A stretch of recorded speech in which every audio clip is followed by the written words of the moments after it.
It's Friday Night Live with Vince, pregame, postgame show. Your destination for top high school previews and wrap-ups with Vince and his team. Buckle up and hang on for Friday Night Live.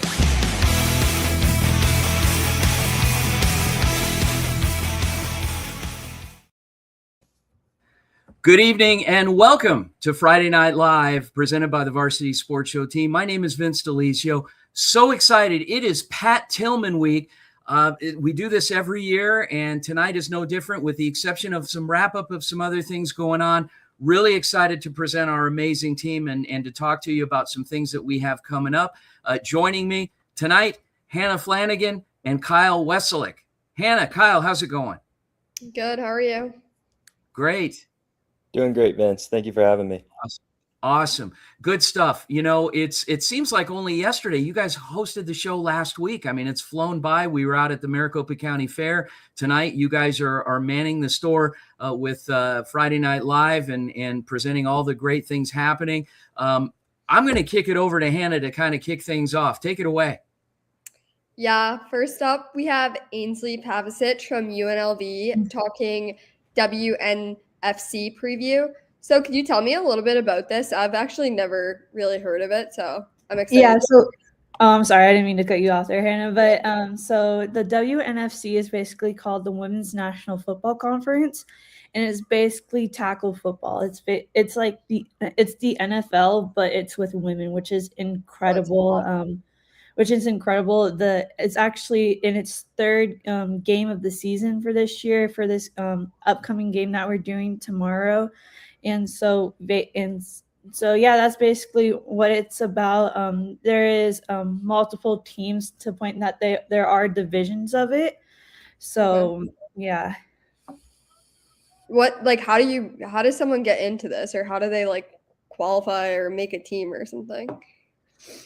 Well, to qualify, I think, kind of similar to what the NFL does, but it is absolutely incredible on how these teams are made up. It's obviously kind of less roster of an NFL team. There's 53 players, but it's incredible. I think, probably you have to play tackle football to qualify, women playing tackle football to qualify to be in this league. But yeah. Yeah. Is there any upcoming games? Yes. So the upcoming game that we will be doing tomorrow is the Las Vegas Stars versus the San Diego Rebellion. So this is another conference game for the Silver Stars. They actually went up to the Bay Area, Golden State, to play on the road, and now they are coming back here. They are 0-2 so far this season. With the San Diego Rebellion being undefeated, being 2-0. So it's definitely going to be something interesting to look out for. Seeing hopefully that the Silver Stars get their first win of the season. Yeah, thank you so much for joining us tonight. Thank you so much, Hannah. Thank you for having me. And next up, we have Ethan Kinney talking MLB baseball. Hey, Ethan, how you doing? I'm doing good, man. How are you? Good. So MLB season started just a couple weeks ago. What's there to know about it so far? Yeah, I wanted to talk about some early surprises we have of the season. There's been a lot. Since I only got 2 minutes, I'm going to try to speed run through them. But the Marlins, everybody's expecting them to kind of be a small market, bottom of the barrel team. But their ace, Sandy Alcantara, former Cy Young winner, had a rough last couple of years. But this year he's kind of returned to form. He pitched a complete game shutout 2 starts ago. You have the St. Louis Cardinals, who many people projected as the worst team in the league, and through 15 games, they have an above 500 record. You have the Colorado Rockies, who certainly aren't good, but I think anything's a step up from what they were last year. I mean, they were the worst team in the league last year pretty easily. And, this year, I mean, it's early, but they're playing competitive baseball. Their pitching has been a step up from the nightmare it was last year. And the last team I'm going to shout out is the Angels, in a very similar situation to Colorado. It's been their pitching that's always let them down. They have the hitters, but their pitching this year's been at least better with some of their young guys figuring it out. And they're starting the season off near the top of their division as well. Perfect. Yeah, MLB season's still fresh. A lot to look forward to still. 140 plus games to go in the Yeah, right. season, but some of these teams that weren't so good last year coming off to these hot starts is definitely interesting to see. Thank you so much, Ethan. Of course, man. Perfect. I'm gonna pass this back off to Hannah. Yeah, thank you. Next up, we have Jade Gufrey from ASU, and they have a Pats Run preview. Yeah, thank you for having me. Pats Run, this is going to be the 22nd annual Pats Run. And what I love most about it is that it's so charitable. It goes to the Patrick Tillman Foundation, which it gives money to veterans, to active duty, to spouses. I think it's really honorable. Like, if you know the story of Pat and what he did being an ASU player to the Cardinals, and then when everything happened, he went and served his country and died during everything that happened. So I think it's great. And if you aren't running it, I'd go support it, hold water. There's a lot of ways to volunteer and get your hours in, but I'm so excited for it. I'm going to be there from top to bottom. It's only 4 miles. It's only a 5K. So even if you think you're the most unathletic person in the world, I feel like 4 miles is still doable. You can run a 15-minute mile and still finish in an hour. Yeah. And what does this mean to ASU, you think?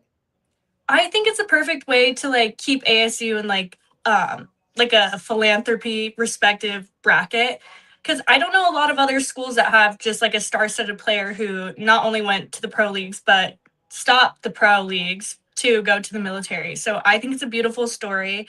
I love what we do. I love that it's the 22nd year of doing it, and I think go run it, go have fun. I'll be there. I'll pass out water if you need it. Yeah, no, of course we'll all be there. So thank you for joining us tonight talking about Pat Tillman. Thank you. Have a good one. You too. Next, I'm going to throw it back to Kyle. Yeah, so next we're going to have a recorded segment from Cole Bruntz from the University of Arizona talking about the Tucson Sugar Skulls. This is the Tucson Sugar Skulls Report presented by the Varsity Sports Show, giving you a weekly insight on the latest Sugar Skulls news and updates on Tucson's indoor football league team. Now presenting the Tucson Sugar Skulls Report. Thank you for tuning in. My name is Cole Bruntz with the Varsity Sports Show, and we have a very exciting game coming up in the IFL between the Tucson Sugar Skulls and the San Diego Strike Force this Saturday, April 11th. Let's dive into some statistics. The Sugar Skulls come into this game at 1-1 on the season, led by their quarterback, Jalen Ellis, who is a dual-threat quarterback. He has 5 passing touchdowns, 2 rushing touchdowns, and 3 interceptions so far on the season. Wide receiver Brian Smith for the Sugar Skulls has 3 touchdowns on the season and is proving to be a top target for Ellis. Last week against the New Mexico Chupacabras, the Tucson Sugar Skulls defense really stepped up. They had a fumble 6 as well as a blocked field goal for a touchdown, which contributed to 12 points on defense. The San Diego Strike Force also come into this game at 1-1 on the season, led by their quarterback Nate Davis, who has 4 passing touchdowns, a rushing touchdown, and 3 interceptions on the season. The Strike Force like to spread the wealth between the run game and the pass game, which should be a tall task for the Sugar Skulls defense, but after last week's performance, it seems that they will be prepared. The game between the Sugar Skulls and the Strike Force will take place at Tucson Arena in Tucson, Arizona on Saturday, April 11th at 7 p.m. Mountain Standard Time. And once again, I'm Cole Bruntz with the Varsity Sports Show, and this is the Tucson Sugar Skulls Report. Next up, we have a pre-recorded segment from Craig Baker of UNLV on the life of Pat Tillman. What's up, Friday Night Live? I'm Craig Baker. On the eve of Pat Tillman's 22nd annual run, I bring to you a different segment, which chronicles the life of fallen service member and professional football player, Pat Tillman. Pat Tillman was a natural at football, excelling as a defensive star at every level. He attended Arizona State University on a football scholarship, helping his Sun Devils go undefeated his junior year en route to a Rose Bowl. In 1997, he was voted Pac-10 Defensive Player of the Year. This culminated in him being drafted by the Arizona Cardinals, whom he played 4 seasons for and racked up impressive defensive stats as a starting safety.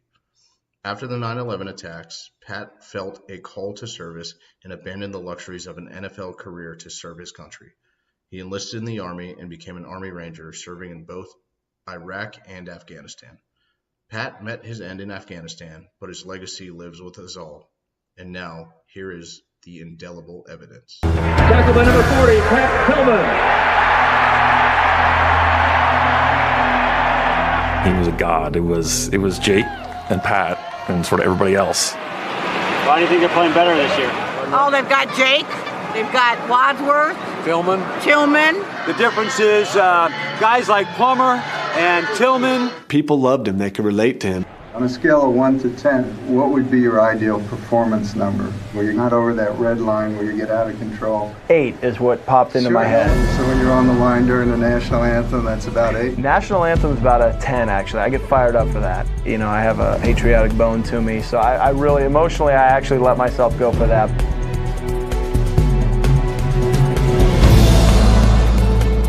In 2000, Tillman experienced a breakout season that earned him a spot on Sports Illustrated's All-Pro team. Pat Tillman, a man they say was born to hit, comes up with the ball.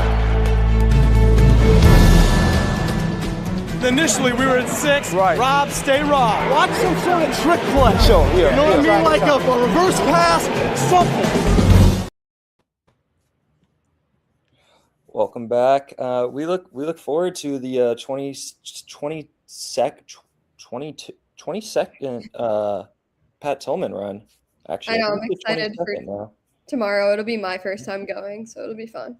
Perfect. Yeah, definitely something to look forward to. But on a different note, Frozen 4 is going on right now.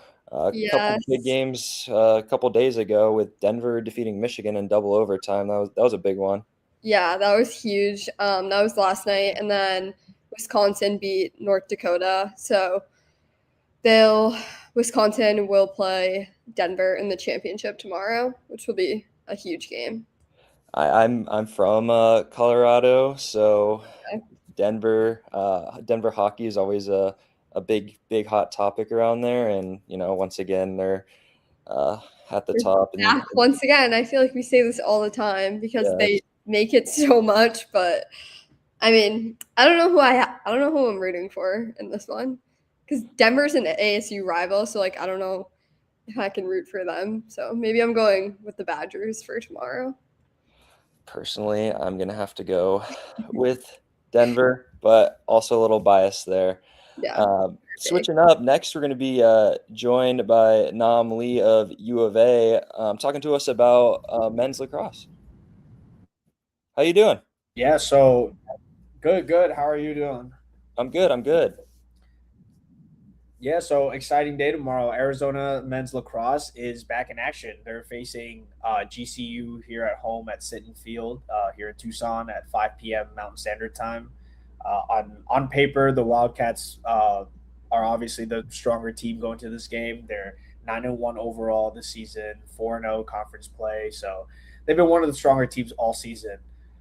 GCU, on the other hand, they've had a really tough year. Unfortunately, they're coming into this game with a 3-5 overall record. So this is the game where Arizona that clearly has the edge. And yeah, one of the biggest things to watch out for this game is the face-off. All season Arizona's dominated the face-off, holding a 72.7 win rate, 72.7% win rate compared to GCU's 50%.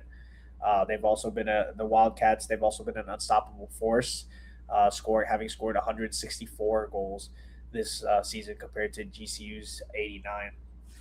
And Arizona's also coming off of a big 17-4 victory over Chapman last Saturday, and where they dominated the face-off per usual, pushed the pace early, and held a 8-1 lead in the first quarter. So this is definitely something that GCU has to be wary of. And GCU, on the other hand, they're coming off of a 17-2 loss to Arizona State. So it'll be exciting to see what kind of adjustments they make coming into this game. So yeah, overall, Arizona's been killing it this season. So it'll definitely be interesting to see tomorrow if it's going to be more of the same or if GCU comes out and has an answer. So. Yeah, definitely looking forward to seeing this clash between two Arizona teams out here. Thank you so much, Nam. Yeah, thank you. Perfect. I'm going to pass it back over to Hannah. Yeah, thank you. Next up, we have Nick Rashke from ASU, and he has a Diamondbacks recap. So, what's been going on with the Diamondbacks? Yeah, well, so the D-backs they've had actually a pretty good stretch this season. I mean, they got swept by the Dodgers in 3 games, but since then they have been 8-3. They just finished a game against Philadelphia earlier today where they won, and they're honestly doing really better than a lot of people expected. Corbin Carroll's back; he's doing amazing. He's got a 333 batting average, a 205 OPS plus, 100 being league average, so he's well above league average, almost by twice that. Ildemar Vargas, at his age 34 season, he's having a really good year. He's hitting 458 with a 1250 OPS. And when you look at the pitching, we have guys like Eduardo Rodriguez, who has an ERA at 0.5. Mike Soroka, new addition, he's only 28 still. He has an ERA of 0.9. So a lot of guys kind of stepping up for this D-backs team, and they're looking interesting. Currently sitting second in the NL West, 2.5 games behind the Dodgers, but really looking forward to see what they do next. Yeah, and what are some big matchups that we can look forward to watching? I mean, so coming up just next week, I'm actually planning on going to a couple of these games. It's the Blue Jays series. So the Blue Jays come into town, of course, reigning AL champions. They're going to be against the D-backs at Chase Field next weekend. So that's going to be really fun, kind of see how how this D-backs team does against another World Series I guess, a World Series contender last year after getting swept by the Dodgers in 3. So we'll see what happens. Yeah, thanks so much for joining us, Nick. Thank you. I'm going to pass it back to Kyle. Yeah, so next we're going to be joined by Nicholas Hill of UNLV talking to us about men's March Madness recap. March Madness finished up on Monday with the championship game. What do you have for us? Yeah, so obviously we want to give a big congratulations to Michigan as they were this year's champion. They beat UConn 69-63. And this is a huge moment for Michigan. You know, it's been a very long time since they've been to the national championship. And they are like considered one of the bigger powerhouses across the nation, and especially in the Big Ten. But I mean, the last time they won a national championship was about 37 years ago in 1989. So what's interesting about this Michigan team, though, is they're very their play style is a little unorthodox for like how basketball is kind of like played right now. They don't really shoot the 3 that much, honestly. Like they shot it very little actually in the national championship. They actually shot it like I believe it was less than half than UConn did. But I mean, it goes to show like I mean if you're very elite at like your specific play style, like it doesn't really matter the day and age, honestly. But yeah, I mean, I also want to give UConn a huge credit for even making it to the national championship. I mean, I don't think anyone really thought they would do that. So it's pretty impressive. And I mean, Michigan, it just goes to show like once you win national championships, like talent starts to come around you guys. I believe they recruited like one of the top prospects coming in for this class coming up. Yeah, it was a great March Madness this year. Big congratulations to Michigan and UConn for making it for the 3rd time in the past 4 years. They won 2 straight, and then Florida won the year before, but still a 3rd time they have made it in the past 4 years. But thank you so much, Nicholas. It was a pleasure to have you on here. Perfect. I'm going to pass this back to Hannah now. Yeah, next up we have another pre-recorded segment from Braden Salmon from ASU on why Pat Tillman walked away from the NFL at its peak. With Pat Tillman's run happening this weekend, I wanted to focus on why Pat Tillman had a change in heart about playing in the NFL for a long time. Why would a rising star walk away from millions at the peak of his career? This is the story of Pat Tillman, a starting safety for the Arizona Cardinals who had just turned down a multi-million-dollar contract extension. 2001, Tillman was in his prime. He was respected, he was tough, he was known as one of the hardest working players in the league. But everything changed after the September 11th attacks in New York City. Instead of chasing money and fame, Tillman decided to make a decision that shocked the entire sports world. He enlisted into the U.S. Army. With that decision, he left behind a $3.6 million contract to serve something bigger than himself. For Tillman, it wasn't about politics and publicity. It was about duty, purpose, and living by his true values. He believed that being part of something greater mattered more than his true personal success. Pat Tillman didn't just walk away from the NFL, he ran towards a cause that he believed in, and that's what makes his story today unforgettable.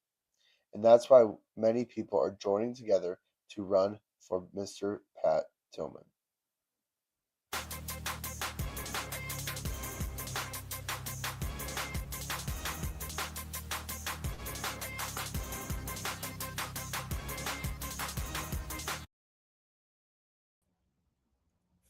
We've been talking about Pat Tillman and the Pat Tillman run a lot through this episode here today, but what is the Pat's run? Mario Medina, with a recorded segment, will tell us more about this event. My name is Mario Medina with the Varsity Sports Show, and today we're here to talk about what is Pat's run. Now, yes, I'm wearing a Pat Tillman shirt that I got last year when I attended the race, but I didn't go there as a participant, but as a person who recorded, got video, and interviewed people. If you're interested, come and find me. But anyways, Pat's run is very simple.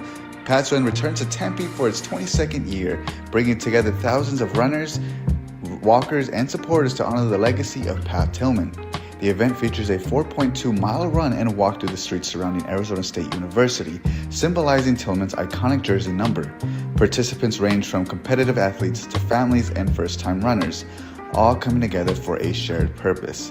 Along the course, spectators can expect live entertainment, cheering sections, and a high-energy atmosphere while the race finishes inside Mountain American Stadium, giving participants a memorable finish on the field. The event also includes a kids run, interactive fan zones, and opportunities to learn more about Pat Tillman's Foundation, which supports veterans and military families through scholarships. Organizers say the run is more than just a race. It's a celebration of community, service, and giving back, as thousands come together for Tillman for what happened over 20 years ago. I'm Mario Medina with the Varsity Sports Show. Hey listeners, it's Vince Delisio. Join us Saturday for our annual coverage of Pat's Run. First, we'll bring you a Pat Tillman edition of Varsity Weekly, our 1-hour live video podcast that runs on all of our social media beginning at 7 a.m. Co-hosted by two of our team members, Air Force veteran Craig Baker from UNLV and Marine Corps veteran Braden Goetz from U of A. Then we take it in studio with ASU's Jade Jufrey at 10 a.m. for our radio show. It's the Varsity Sports Show Pat Tillman Week, Saturday morning on AM 1060, KDUS, Arizona.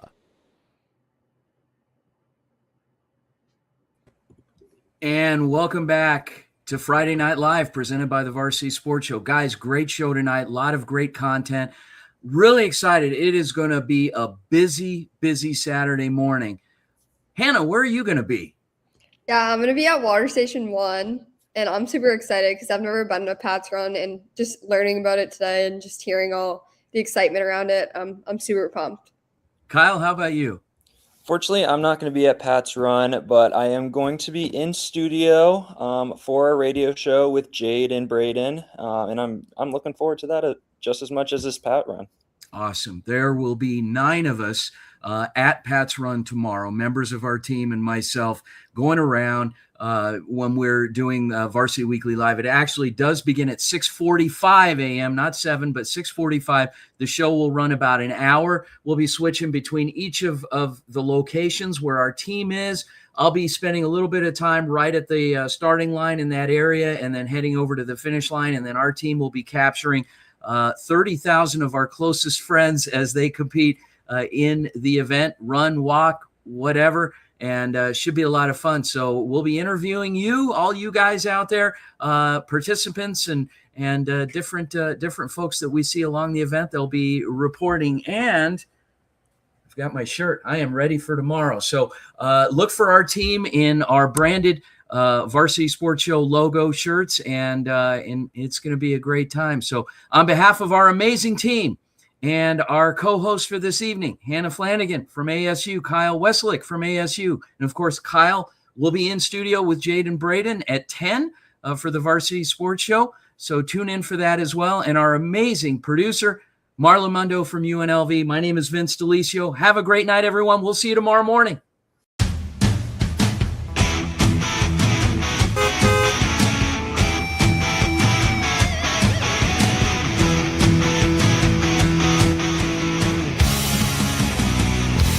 It's Friday Night Live with Vince, pregame, postgame show. Your destination for top high school previews and wrap-ups with Vince and his team. Buckle up and hang on for Friday Night Live.